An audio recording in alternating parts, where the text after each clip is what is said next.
Sunshine solar system Kankavli आकर्षक offers PM सौर घर योजना तसेच स्मार्ट सौर घर योजना अंतर्गत सबसिडीसह solar project sunshine solar system Chhatrapati Shivaji Maharaj चौक पंचायत समिती जवळ कणकवली। आजच संपर्क साधा आणि वीज बिलांची चिंता कायमची दूर करा।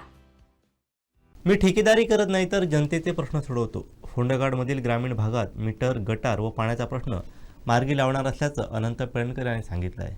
वातावरण खरोखरच आमच्या महाविकास आघाडीला या फोंडा जिल्हा परिषद मतदारसंघामध्ये खूप चांगलं आहे।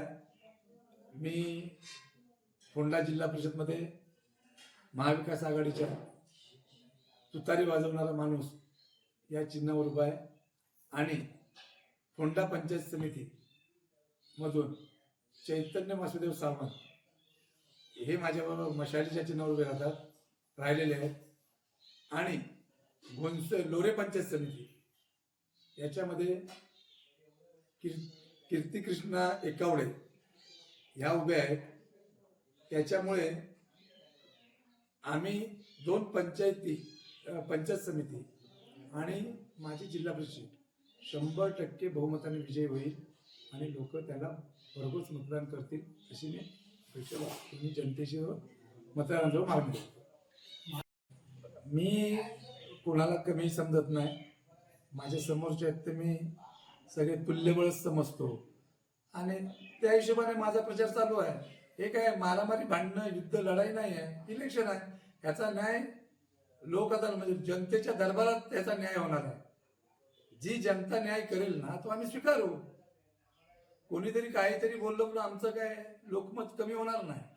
त्यामुळे मी आत्ता त्या विषयावर काहीच बोलणार नाही। माझा प्रचार चांगल्या पद्धतीने चालू आहे आणि मी 9 तारखेला या जनतेच्या दरबारातनं मला न्याय मिळेल आणि गुलाल माझाच असेल एवढं मी तुम्हाला सांगतो। फोंडा जिपमध्ये सगळेच महाविकास आघाडीचे पदाधिकारी एक दिलाने, एक मताने आणि खूप चांगल्या पद्धतीने सगळेच कार्यकर्ते आमचे, मग आमचे ज्येष्ठ नेते राष्ट्रवादीचे सुंदर पारकर गुरुजी, आमच्या सरपंच पदाला इलेक्शन लढवलेल्या आणि 2 नंबरची मतं घेतलेले अवसरेताई, कणकवली शिवसेना उभाटाचे तालुका अध्यक्ष माधवी दळवी, उपतालुका संजना कोलते, विभाग प्रमुख सिद्धेश राणे, आमचे राष्ट्रवादी शरद पक्षाचे विभाग प्रमुख रमेश राणे, प्रीतम राणे, आमचा उपतालुका प्रमुख राष्ट्रवादी तालुका प्रमुख महेश चव्हाण, विभाग प्रमुख कुर्लीगावचा उत्तम तेली, आमचा देवेंद्र या विधानसभा मतदारसंघाचा युवकचा तो अध्यक्ष आहे, त्याने चांगली प्रचारात आघाडी घेतली आहे। असे अनेक लोक, सुरेश टक्के, संतोष टक्के, अशा सगळ्या गाबू पटेल, अनिल पटेल या सगळ्या लोकांनी अशी प्रचाराला अशी आघाडी घेतलेली आहे आणि कोणाच्यातच काही दुमत नाही। त्यामुळे चांगला प्रचार आमचा झाला। सगळीकडनंच उत्स्फूर्तच आम्हाला प्रतिसाद मिळतोय प्रचाराला। लोकांनाच नवीन उमेदवार हवा आहे, त्याच्यामुळे नवीन उमेदवाराला संधी देण्याचं लोकांनी ठरवलेलं आहे। मी ती काय टीका बिका असं मानत नाही, ते मोठे आहेत, ते सगळ्या लोकांवर टीका करतात, त्यांना आपण काय त्या विषयावर बोलणार नाही, करू देत त्यांना टीका आणि करावी अशी माझी इच्छा आहे। पालकमंत्र्यांनीच माझ्यावर टीका केली पाहिजे। एक लक्षात घ्या,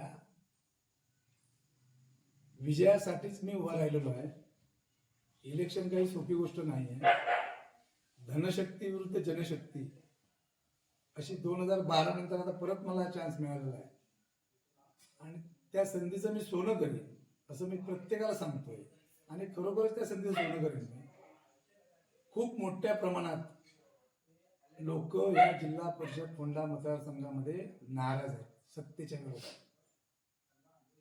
सत्ताधाऱ्यांनी इथे काहीच कामं केलेली नाहीये, हे वारंवार मी सांगतोय आणि बघतोय, मी स्वतः फिरतोय। गेले 20-22 दिवस मी या पूर्ण विभागामध्ये जिल्हा परिषद मतदान फिरतोय, कामं झालेली नाहीत असं लोक सांगतायत.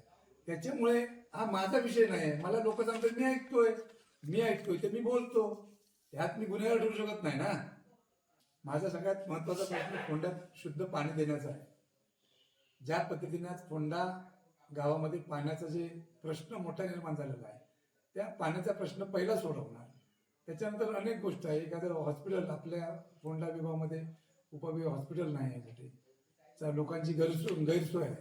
काय झालं तर नाही तर बाबोळी ओरोस, नाही तर बांबोळी, नाही तर मग कोल्हापूर. तर त्याच्यासाठी अनेक गोष्टी मी मांडलेल्या आहेत अनेक वेळा. त्याच सारखे बोलण्याचा अर्थ नाही. पण मी ज्या प्रामुख्याने गटर, मीटर, लाईट ह्या ज्या गोष्टी आहेत ह्या सुद्धा प्रामुख्याने आहेत, त्या झालेल्या नाही आहे, व्हाव्या तशा. हा आमचा फोंडा गाव म्हणजे घाट मात्याला पायथ्याला, म्हणजे कोल्हापुरातनं आपण ज्यावेळी सिंधुदुर्गात प्रवेश करतो, हे प्रवेशद्वारे ह्या सिंधुदुर्ग जिल्ह्याचं नाक आहे फोंडा. आणि ज्या पद्धतीने त्याचा